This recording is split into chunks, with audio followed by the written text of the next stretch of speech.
When I saw who was preaching here this morning, I thought the bar had been set quite high. So it's a privilege for me this evening to be amongst you to bring the Word of God. Just over a week ago, or exactly a week ago, we were celebrating Christmas. And today, with that day, we have been singing, reading, and hearing from the Scriptures and praying about one of the most momentous events in the history of humanity. In fact, in all of creation. The revealing of what the Scriptures call the mystery of godliness. Now, the Apostle Paul told the young pastor Timothy that without controversy, there's no dispute, there's no argument, without controversy, great is the mystery of godliness. God was manifest in the flesh. The Emmanuel that we were looking at last week in the different fellowships that we were at. That babe that was born and laid in the manger in Bethlehem, Judea, all that time ago. The Emmanuel being interpreted, God with us. Now, we can have many things with us, but some of the linguistic interpreters, they say that the actual rendering should be with us, God. And it brings it into a different perspective. God was manifest in the flesh. God was made known in the flesh. Now, one of the disciples asked the Lord Jesus Christ on one occasion, "Show us the Father, and it will be sufficient for us." And Jesus said, "He who has seen me hath seen the Father. I and my Father are one," he said. Not similar, but of the same substance, of the same form. Now, we've already read from John's Gospel, John chapter 1, that speaks to us of the one who is called the Word and was in the beginning, whenever that was. In the beginning, he was there. The Word was with God. Not only was the Word with God, but he was God in very essence. And we are told that by him and through him, the Father created by the power of the Spirit and by the utterance of his word. All things were made by him, and without him was nothing made that is made. In him was life, and the life became the light of men.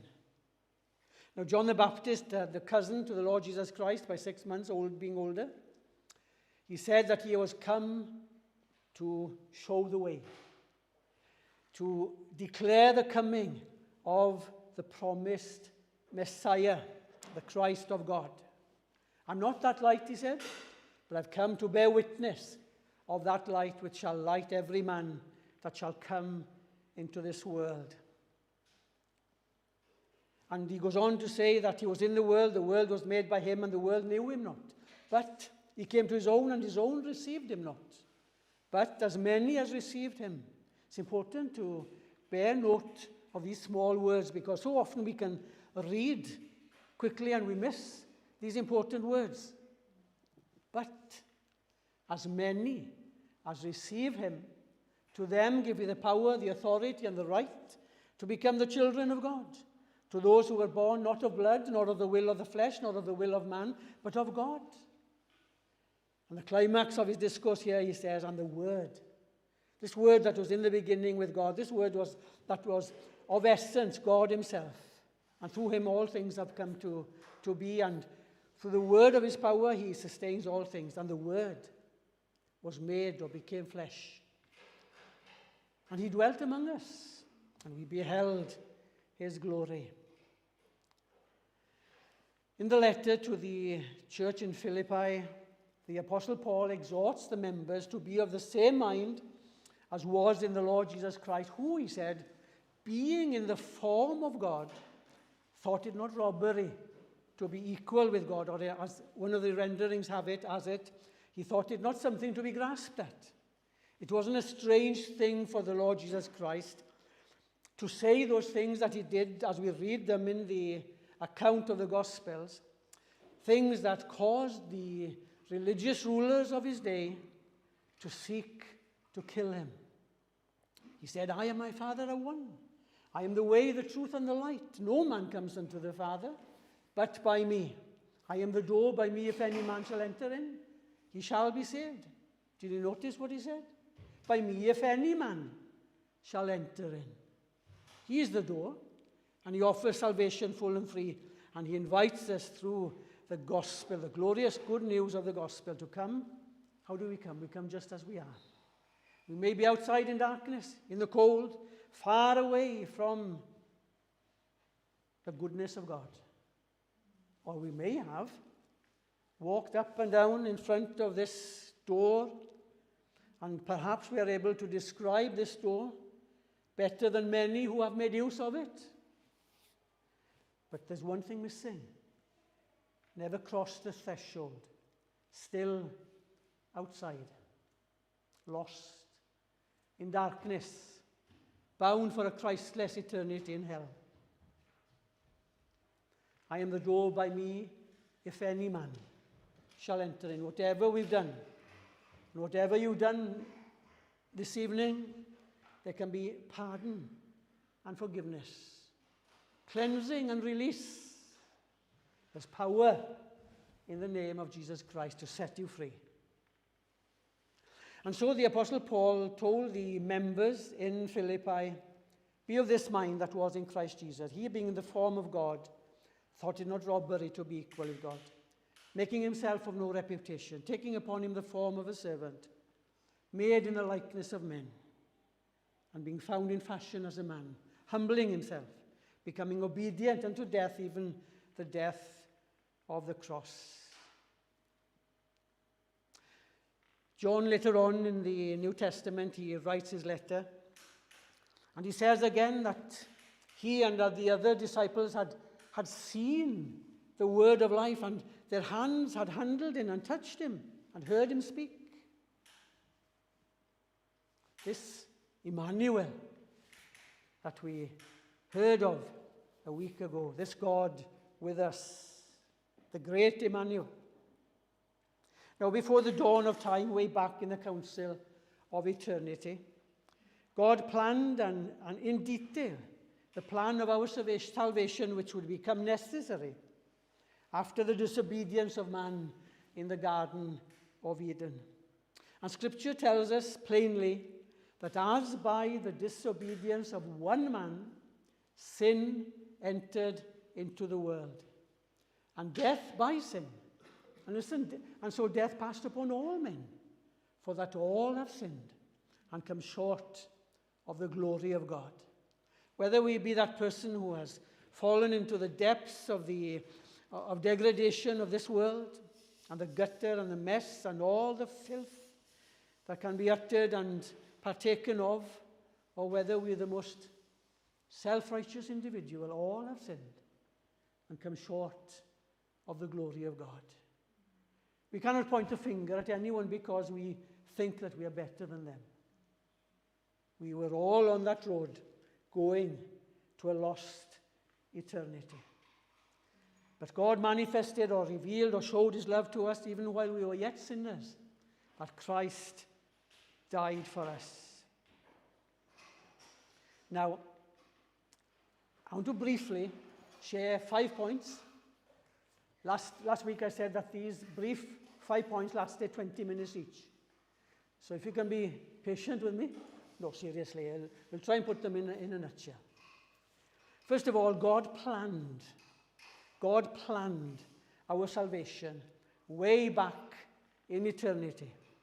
Now, when man disobeyed the commandment of God in the garden, it wasn't something that happened suddenly and caught God out unawares, and he had to make some urgent things to rectify the situation. He'd already foreseen what would happen. And he made preparations. He planned the way of salvation. And Peter, in his letter, speaks of it like this: the Lamb foreordained before the foundation of the world. Not only does he speak of the way of salvation planned by God as foreordained before the foundation of the world, but he reveals it also as the Lamb that was foreordained. And we'll see it as we go on. Not only had God planned our salvation, he also promised a deliverer, a savior. As man was cast out of God's presence, God spoke to the arch enemy of our souls, the devil, and he said that the seed of the woman would crush his head. And also to the woman he said that the heel of her seed would be crushed in that moment. But the seed of the woman would come out of that conflict victorious, procuring for us an eternal salvation. Well, not only had God planned and promised the salvation, he also proclaimed it through the preaching of the prophets of the Old Testament period time. Over the centuries, the coming of a deliverer, the Messiah. They only knew as if they were looking through a glass darkly.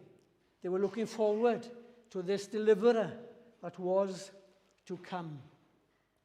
And when he came, the Jewish nation completely missed him, and especially the rulers of his day. And what I understand, perhaps you can corroborate this, someone can corroborate with me, that when the Jews read the scriptures methodically from the beginning to end, but when they come to Isaiah 52, they skip over 53 and re-begin at 54. Because they cannot reconcile the fact that the Messiah that they are looking for would be suffering, like that suffering servant is described in Isaiah chapter 53. You know, it says that that suffering servant, was wounded for our transgressions. He was bruised for our iniquities. The chastisement of our peace was laid on him. And he became the savior of sinners. How can we say that chapter 53 of Isaiah speaks of Christ? Do you remember that instance when the Chancellor of the Exchequer of Queen Candace of Ethiopia, we're not given details of this, but sufficient to believe that he also believed that it was the God of the Jew that was the only true and living God, and that it was, according to their understanding at that time, in Jerusalem alone that he was to be worshipped. And so he would go on pilgrimage, possibly a yearly pilgrimage. But on this particular occasion that we read of in the book of Acts, he had been there and he was on his way home in the direction of North Africa. At the same time, and here we see the mystery of the providence of God at work. At the same time, Philip, one of the evangelists of the New Testament church, he was up in North Country in Samaria, preaching the glorious gospel of Jesus Christ, in a city that had been given wholly over to idols, that's it, given wholly over to idols. And in the midst of it all, a glorious revival broke out. And God spoke to Philip, and herein we knew that Philip was a truly godly man. He told him to go down to the desert of Gaza. Now, Philip could have reasoned within himself that it was the devil that was talking, taking him away from the boiling cauldron of revival that was breaking out in Samaria. But he was tender to the voice of the Spirit, and he went. And reaching the desert of Gaza, he saw this train of carriages going in the direction of North Africa. And the Spirit told him to draw near. And again, it is an amazement that he was able to draw near to the carriage of the Chancellor of the Exchequer, an important person with the king. He would have his own guards, and no one would be allowed to draw near to him. But God was at work. And he drew near and he could hear this man reading familiar portions of Scripture, possibly to Philip. And he asked him, "Do you understand what you're reading?" And the answer came back, "How can I except someone explain it to me?" And so the chancellor commanded the chariot to stop, and he invited Philip up into the carriage. And we can only imagine now that both of them were facing each other and looking down at this parchment of Scripture that the chancellor was reading.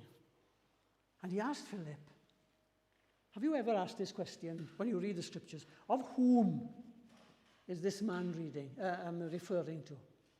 Is he talking about himself or some other man? And you know, the Bible tells us, and beginning at the same Scripture, he preached unto him Christ.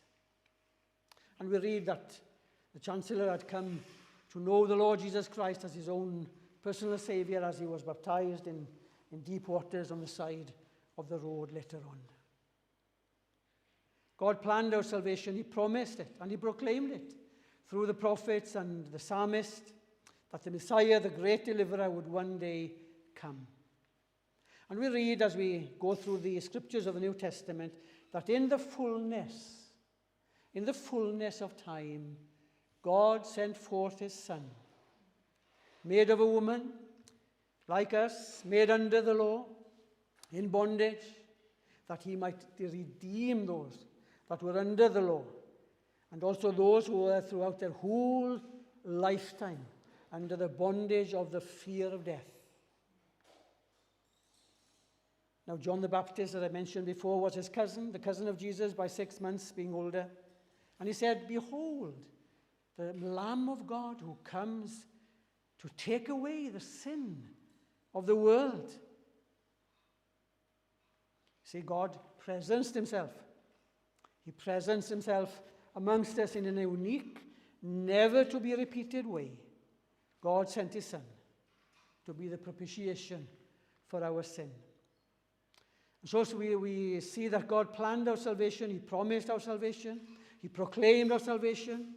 And he came himself. He presenced himself with us. The significance of that word, with us, God. And you know, God made provision also for our sins. He didn't leave us to our own tactics, to try and find our own way to appease God, because we can never appease him. However hard we try, however good may be our works, they may be commendable in the sight of God and man, but it's not on the basis of what we do, but what he has done. And Jesus, if we're familiar with the Scriptures, after he was born and laid in the manger, he grew into boyhood, and at 12 years of age, he told his mother, "Do you not know that I needs be about my Father's business?"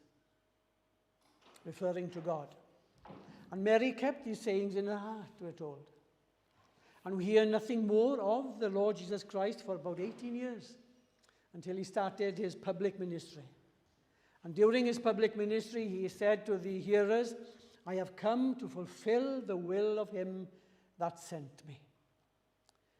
And amongst the other sayings that he uttered on the cross was that glorious, triumphant, victorious shout, "Finished," gorffennwyd, accomplished.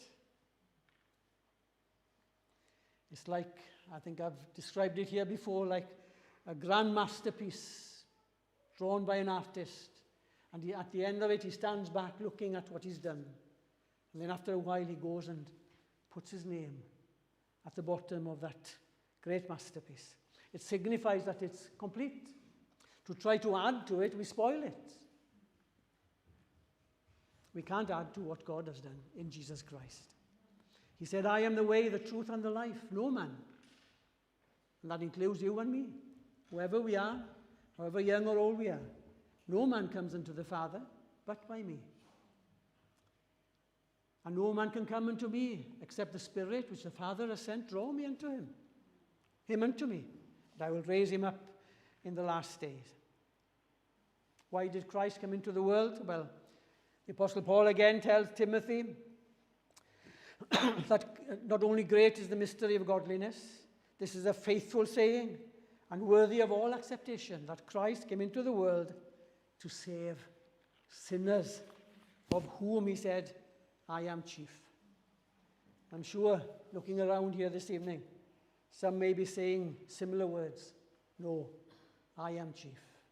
You don't know what I've done, you don't know where I've been. But whatever we've done, wherever we've been, the arm of God is long enough to reach where we are.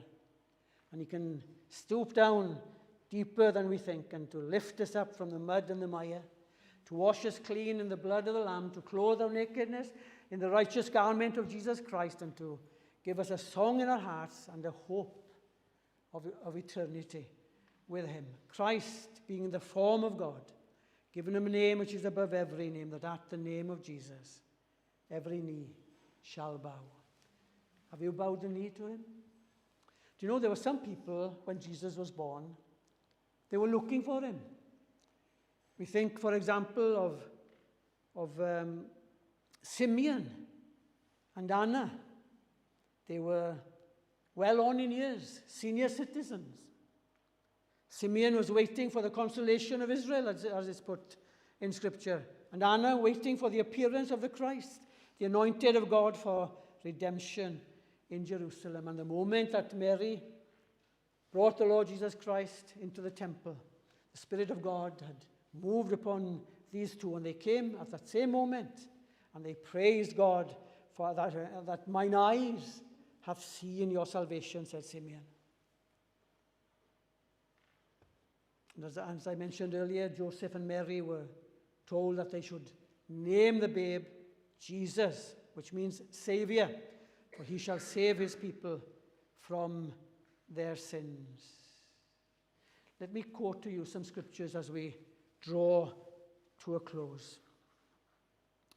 Jesus said, I, if I be lifted up from the earth, will draw all men unto me. And this was in keeping what he said to Nicodemus, that religious ruler of the Jews. He said to Nicodemus, and it rings clear to each one of us here this evening, except a man be born again, he cannot see the kingdom of God. And unless a man is born of the water and of the word, of the Spirit, he cannot enter the kingdom of God. In another portion, the Lord Jesus Christ said, except ye become like little children and be turned from your way, you shall never inherit the kingdom of God. And in his preaching on the Sermon on the Mount, he said, unless your righteousness exceeds the righteousness of the Pharisees, you shall in no way inherit the kingdom of God. What hope is there for any one of us as we are, who his own self bore our sins in his own body on the tree, that we, being dead to sin, should live unto righteousness, by whose stripes we are healed. You who are sometimes afar off are made near by the blood of Jesus Christ. We have redemption, said the apostle in his letters, through his blood, the blood of Jesus, the forgiveness of sins, according to the riches of his grace. God manifest in the flesh. These truths are important for us to lay hold not only during the Christmas period, but at the beginning of this new year, that these truths may be the foundation upon which we stand. As Martin Luther, the great reformer in the 1500s, he said, here I stand, God help me, I can do none else. He stood on fundamental truths that has changed the face of this world down the centuries.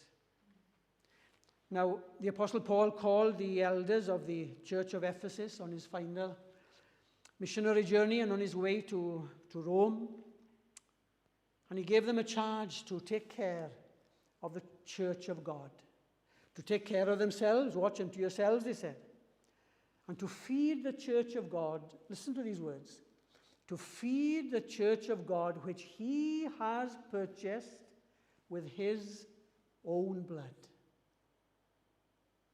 Have you got it? God, being spirit, inhabits eternity, no beginning nor ending, and yet we're told that he shed his blood.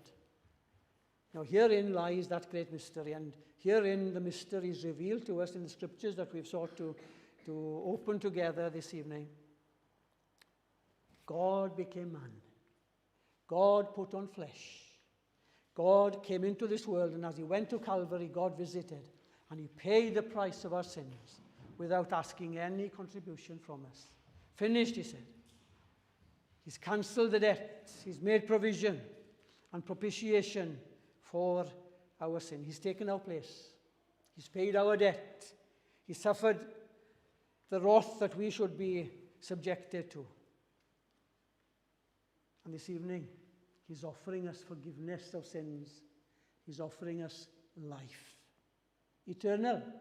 Herein is life eternal, the Lord Jesus Christ said, in that they should know you, the only true God, and Jesus Christ, whom he has sent. Well, I close with the invitation that if there's anyone here this evening or listening in who has not yet found the Lord Jesus Christ as their Savior, who as yet has not acknowledged him as Lord and Savior, who has yet not asked for the forgiveness of sins. Do you know, there are so many people in Wales this evening who don't see their need of a Savior. Do you know why? Because they've never seen their condition, their hopeless, helpless condition before a wrathful God. His love is great. God so loved the world, we're told in Scripture. And you know, we can preach on that verse and yet miss the cross. We can emphasize so much on the love of God that we neglect the preaching of the cross. We start with, for God so loved the world, and we can preach without mentioning the cross. The true revelation of the truth that is manifested there begins in verse 14. As Moses lifted up the serpent in the wilderness, even so must the Son of Man be lifted up, that whosoever believes in him should not perish but have everlasting life. For God so loved the world. Canis felly y carodd Dyw y byd. In this way, he's not emphasizing the measure as much, although it includes it, but he's not emphasizing the measure, but the means by which God has loved the world, ruined by sin. And that's where Jesus comes in and says, and I, if I be lifted from the earth, will draw all men unto me. Well, if you're not yet a born-again believer, if you're not trusting in Jesus Christ, why not? And why not tonight?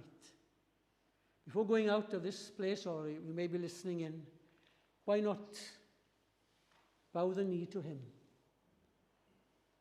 We may not be able to answer all your questions, but we can point you to one who can meet all your needs according to the riches that he has in glory through himself.